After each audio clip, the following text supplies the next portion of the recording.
நேயர்களுக்கு அன்பான வணக்கம்.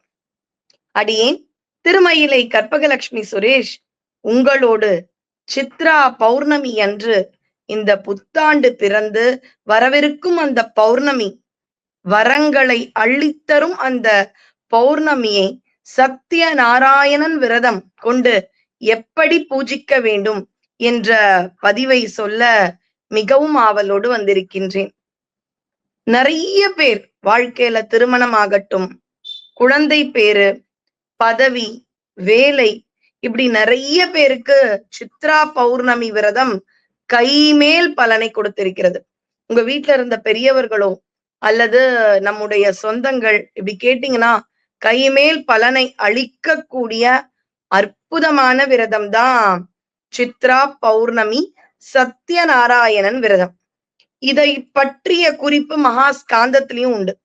அது மட்டும் இல்ல, திரிலோக சஞ்சாரின்னு சொல்லக்கூடிய மூவுலகும் செல்லக்கூடிய நாரதர் உலகத்துல இருக்கிற கஷ்டங்கள் எல்லாம் பார்த்தாராம். இவர்களுக்கெல்லாம் ஒரு விடிவு காலம்னா என்ன பண்ணணும் அப்படின்னு நாராயணா நாராயணான்ற 8 எழுத்து மந்திரத்தை சொல்லும் அந்த நாரதர் மகாவிஷ்ணுவிடம் நாராயணரிடமே போய் கேட்கிறார், இவங்களுக்கெல்லாம் ஒரு வழி இல்லையா, என்ன பண்ணலாம் அப்படின்னு, இதற்கெல்லாம் ஒரு தீர்வே இல்லையா, இந்த மக்களுக்கு எப்படி நன்மையை கொடுக்க போகிறீர்கள் அப்படின்னு நமக்காக ஒருத்தரா போய் அங்கே நாரதர் மகாவிஷ்ணுவிடம் கேட்க, பௌர்ணமி நன்னாளில் இந்த சத்தியநாராயணன் விரதம் அப்படின்னு என்னை நோக்கி வணங்க வேண்டும். எதற்கு சத்தியநாராயணன்னா சத்தியமா நான் பண்ணுவேன். அதாவது மனிதர்களே சத்தியம்ன்ற வார்த்தைய சொன்னா அந்த ஒரு வாக்கினை கடைபிடிப்போம். சைவர்கள் திருநீலகண்டம் அப்படின்ற அந்த ஒரு வார்த்தையை சத்தியத்திற்கு நிகராக சொல்லுவார்கள். அப்ப சத்தியம்னு சொன்னா சக்கர பொங்கல் இல்லைன்னு முன்னோர்கள் சொல்லுவாங்க. அப்ப சத்தியம்ன்றது மிக பெரிய விஷயம். அப்படி சத்தியம் அப்படின்னு சுவாமி சொன்னதால சத்தியநாராயணன்னே பேர் வந்தது. அப்ப கண்டிப்பா நம்பிக்கையோடு நாம் இந்த விரதத்தை மேற்கொண்டால் எதை நினைத்து துவங்குகின்றோமோ அந்த பலன் நமக்கு கிடைக்கும். இதுக்கான ஒரு சில விதிமுறைகள் எல்லாம் இருக்கு. பொதுவா அடியேன் சொல்லக்கூடிய விரத முறைகள் எளிமையா இருக்கும். ஆனா இது பெரிய பலனை கொடுக்கக்கூடிய சத்தியநாராயணன் விரதத்திற்கு கொஞ்சம் மெனக்கெடல் தேவைதான். இதுல ஒரு விஷயம் என்னன்னா, இப்ப திருமணத்துக்கோ குழந்தைக்கோ, உதாரணம் திருமணம்னு எடுத்துக்கலாம், அதற்காக இந்த விரதத்தை மேற்கொண்டால் திருமணம் நிறைவடைந்த பிறகு ஒரு தடவை சத்யநாராயணன் விரதத்தை கோலாகலமா கொண்டாடி நிறைவு செய்து விடலாமானா அப்படி அல்ல. வாழ்நாள் முழுக்க இந்த விரதத்தை எடுத்துக்கொள்ள வேண்டும். ஆனா அதனால என்ன பலன்னா, எல்லா பயன்களும் திருமணத்திற்கு பிறகு வரவேண்டிய பலன்களும் தன்னாலே வந்து சேரும். மாதம் பண்றோம் பௌர்ணமி, சரி, பயபக்தியோட பண்றோம், 1 வருஷம் பண்றோம், திருமணம் கைகூடி விட்டது. ஆனா அதுக்கப்புறம் வாழ்நாள் முழுக்க எந்த ஊர்ல இருப்போம், எந்த நாட்டுல இருப்போம், எங்க சூழ்நிலை எப்படி, வாக்கு கொடுக்க பயமா இருக்கேன்னு நினைக்க வேண்டாம். அப்படி பயமுறுத்தக்கூடிய விஷயமும் இல்லை. ஒரு தடவை நமக்கான வேண்டுதல் நிறைவேறி விட்டால் மாதந்தோறும் வரக்கூடிய பௌர்ணமிகளில் செய்ய வேண்டும். முடியவில்லை என்றால் ஆண்டிற்கு 1 முறையாவது செய்யணும். என்னைக்கு பண்ணலாம்? தீபாவளி அன்னைக்கு பண்ணலாம், சங்கராந்தி அன்று பண்ணலாம், அல்லது மிக மிக விசேஷம் புரட்டாசி சனிக்கிழமை சுவாமிக்கு ரொம்ப பெருமாளுக்கு உகந்த நாள் அன்று செய்யலாம்.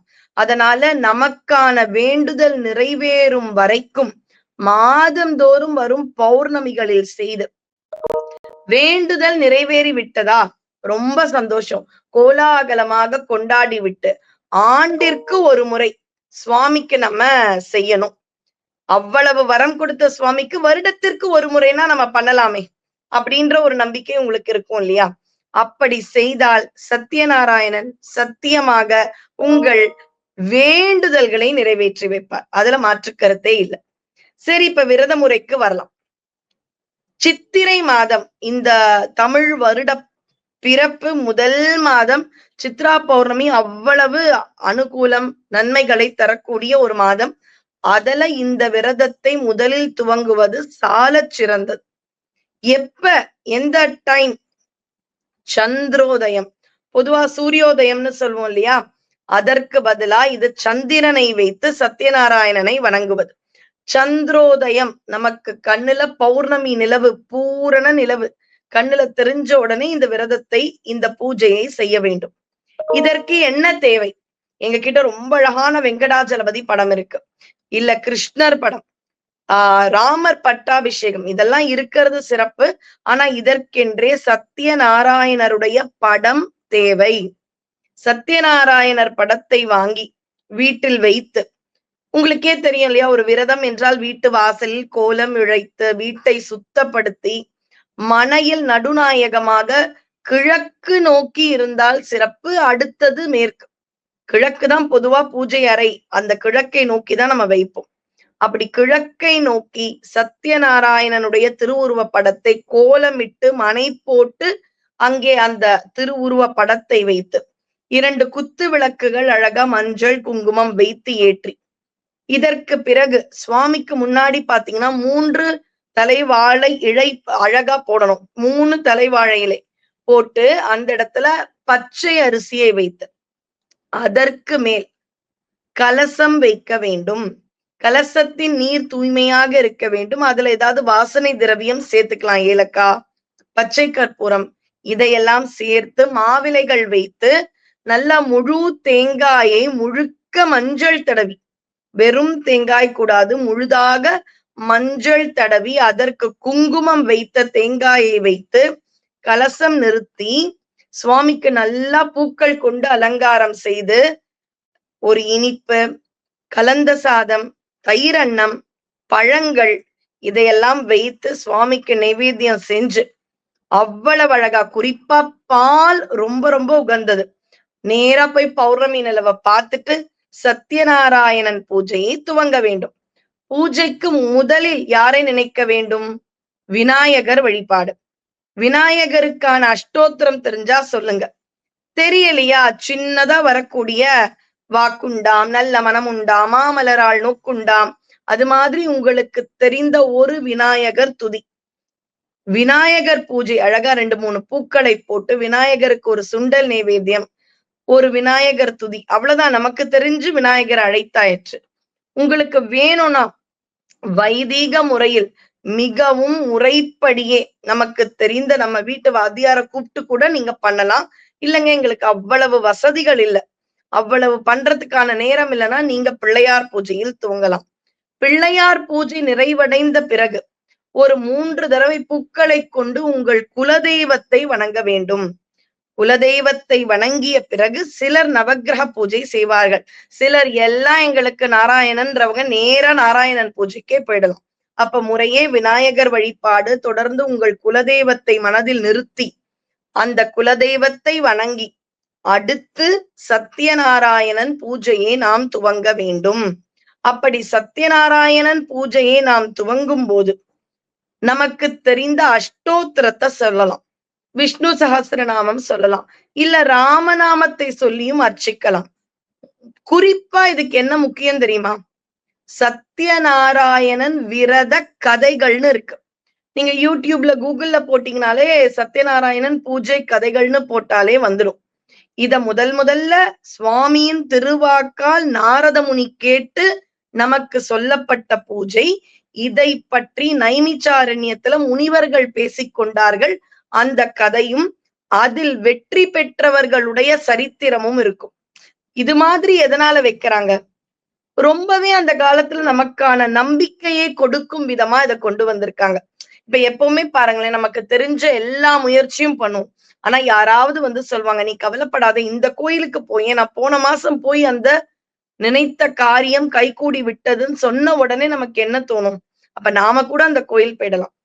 இல்ல சிலர் சொல்லுவாங்க, இந்த ஜோதிடர் கிட்ட போங்களேன், அவ்வளவு துல்லியமா சொல்வார், அவர் சொன்ன கோயிலுக்கு நீங்க போயிட்டு வந்துட்டீங்கன்னா எல்லா பிரச்சனையும் தீர்ந்துடும். இது மாதிரி யாராவது ஒருத்தர் சொன்னா அதுல நம்பிக்கை உடனே வந்துடும். ஏன்னா அவங்களுக்கு அப்பதான் அந்த விஷயத்துல ஜெயம் உண்டாயிருக்கும். அப்படி ஒரு நம்பிக்கை நமக்கு யாராவது சொல்லும் பொழுது கிடைக்கும்.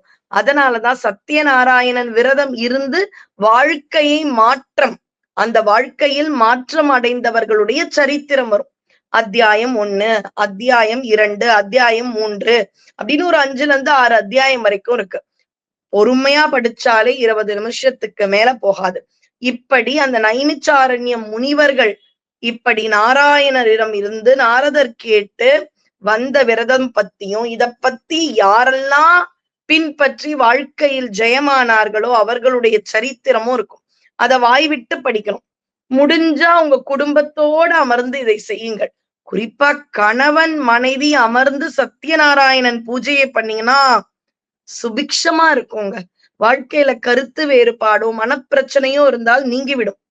இன்னும் சொல்ல போனா கொஞ்சம் செல்வ வளம் அதற்கான சூழ்நிலை உங்களுக்கு இருந்தா அக்கம் பக்கத்தினர் தெரிந்தவர்கள் உங்களுக்கு தெரிந்த அடியார்கள் அவர்களை கூட்டிக் கொண்டும் நீங்கள் உங்கள் இல்லத்தில் சிறப்பாக செய்து அவர்களுக்கும் நைவேத்தியம் பண்ண பிரசாதத்தை கொடுக்கலாம். அது ரொம்ப சிறப்பு.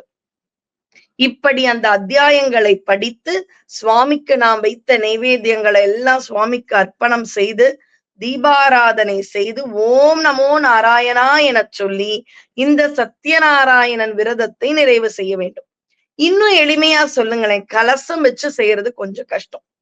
கலசம் வைத்து செய்வது மிக சிறப்பு. இயலாதவர்கள் வீட்டில் கண்டிப்பா ஆனா சத்யநாராயணன் படம் தேவைங்க. திருவுருவ படம் வைத்து மல்லிப்பூவோ வெள்ளை நிற பூவையோ வைத்து கோதுமை கலந்த நைவேத்தியம் வைத்து சந்திரனை பார்த்து விட்டு பிள்ளையார் பூஜை, குலதெய்வ பூஜை, நாராயணருக்கான அஷ்டோத்திரமோ விஷ்ணு சகஸ்ரநாமமோ அல்லது ராமநாமத்தை சொல்லி அல்லது ஓம் நமோ நாராயணா என சொல்லி 108 முறை அர்ச்சனை செய்து அந்த வரலாறு நான் சொன்னேன் இல்லையா, அத்தியாயம் 1, 2, 3 அந்த வரலாற்றினை படிக்க வேண்டும். அதுதான் அங்க ரொம்ப பெரிய விஷயம், முக்கியமான விஷயம். இது 2 ரொம்ப இன்றியமையாதது. நாராயணர் சத்யநாராயணருடைய திருவுருவப் படமும் அத்தியாயங்கள் இந்த கதைகளை படிப்பதும் தான் இதுல இருக்கக்கூடிய மைய விஷயங்கள், 2 விஷயங்கள். அப்படி அந்த கதைகளை படித்து இயன்ற நைவேத்தியங்களை செய்து தீபாராதனை செய்தும் நிறைவு செய்யலாம். இது ரொம்ப எளிமையா நான் சொல்றது. கும்பம் வைத்தும் வழிபாடு செய்யலாம், கலசம் வைத்து. இயலாதவர்கள் ஆனா கண்டிப்பா இந்த அத்தியாயங்களை படித்து பூக்கள் அர்ச்சனை செய்து பழங்களும் ஒரு நிவேத்தியமாவது செஞ்சு சத்யநாராயணருக்கு நம்ம படைத்து செய்தோம் என்றால் சிறப்பு. இது எவ்வளவு நாள் செய்ய வேண்டும்? குழந்தை பேரு, குழந்தை பிறக்கும் வரை, பதவி உயர்வு கிடைக்கும் வரை. அது கிடைச்சிரும் கண்டிப்பா. கிடைச்சதுக்கு அப்புறம் மாதந்தோறும் எளிமையா பண்ணா சிறப்பு. மாதந்தோறும் செய்ய சூழ்நிலை இல்லை அப்படின்னாலும் ஆண்டுதோறும் நமக்கு பலனும் நலமும் வரமும் அளித்த சத்யநாராயணனை மறக்கவே மறக்காமல் நாராயணா நீ கொடுத்த வரத்தால் இன்று நான் செம்மையாக இருக்கின்றேன், நல்லதொரு வாழ்க்கையை மேற்கொள்கின்றேன் என்று நன்றி மறவாமல் சித்ரா பௌர்ணமி அன்று ஆண்டுதோறும் அல்லது புரட்டாசி சனிக்கிழமைகளில் அல்லது தீபாவளி அன்று இன்னும் கூட உண்டு அன்று வீட்டு விளக்கு அப்படின்னா இன்னைக்கு பண்ணலாம். அதை தொடர்ந்து வரக்கூடிய சனி ஞாயிறு திங்கள் செய்யலாம். அமாவாசை தினங்களில் செய்யலாம், அஷ்டமி தினங்களில் செய்யலாம், துவாதசி தினத்தில் செய்யலாம்னு இதற்கு என்று ரொம்பவே ஆழமான முறைகள் இருக்கின்றன. ஏன்? இது இன்று நேற்று வந்த பூஜை அல்ல, தொன்று தொட்டு பல காலமாக செய்து வரும் சத்யநாராயண பூஜை. அதனால இயன்றவர்கள் 2 பக்கம் அந்த வாழை மரம் கட்டி தோரணம் கட்டி ஒரு பெரும் பூஜையாகவும் செய்யலாம், கலசம் வைத்து. இயலாதவர்கள் ஒரு கோலமிட்டு ஆனா கண்டிப்பா சத்யநாராயணன் திருவுருவ படத்தை வைத்து எளிமையான நிவேதனம் வைத்து சுவாமிக்கு பூஜை செய்து ஆனா அந்த சரித்திரத்தை கண்டிப்பாக படித்து தீபாராதனை செய்து ஒரு 2-3 பேருக்காவது பிரசாதத்தை விநியோகம் செய்து அதை நிறைவு செய்ய வேண்டும். ஆனா காரியத்தில் ஜெயம் பெற்றவர்கள் ஆண்டுதோறும் ஒரு தடவையாக கண்டிப்பா சுவாமிக்கு பூஜை பண்ணணும். செய்தால் நன்றி மட்டும் இல்லைங்க, சுவாமி நம்ம நன்றியை எதிர்பார்த்து செய்யறவர் இல்லை, நன்றிக்காக மட்டும் அல்ல, நாம் வாழ்க்கையில் மேன்மேலும் வளர்வதற்கு நன்மை பெறுவதற்கு இந்த சத்யநாராயணன் விரதம் என்பது. முடிந்தால் கணவனும் மனைவியும் ஒன்றாக அமர்ந்து செய்யுங்கள். பையனுக்கு கல்யாணம் ஆகணுமா, அம்மா பண்றது தப்பு இல்லை, ஆனா பையனே பண்ணா சிறப்பு. எந்த பெண் திருமணத்திற்காக காத்திருக்கிறாளோ அவள் செய்ய வேண்டும். யாருக்கு அந்த நன்மை வேண்டுமோ அவர்கள் செய்தால் இன்னும் சிறப்பு. அதனால கைமேல் பலன் அடிக்கக்கூடிய சத்யநாராயணன் விரதம். இல்லப்பா இப்ப எந்த வேண்டுதலும் இல்ல, அப்ப நீங்க இன்னும் கண்டிப்பா பண்ணணும். ஏன்? இவ்வளவு நன்றாக எந்த ஒரு குறையும் இல்லாமல், குறையொன்றும் இல்லை கோவிந்தான்னு நம்மை காக்கின்ற தெய்வமாக இருக்கும் நாராயணனுக்கு செய்ய வேண்டிய ஒரு அற்புதமான பூஜை. எளிமையாகவாது செய்யுங்கள், வாழ்க்கையில் வளத்தோடு வாழுங்கள். ஓம் நமோ நாராயணாய. நன்றி, வணக்கம்.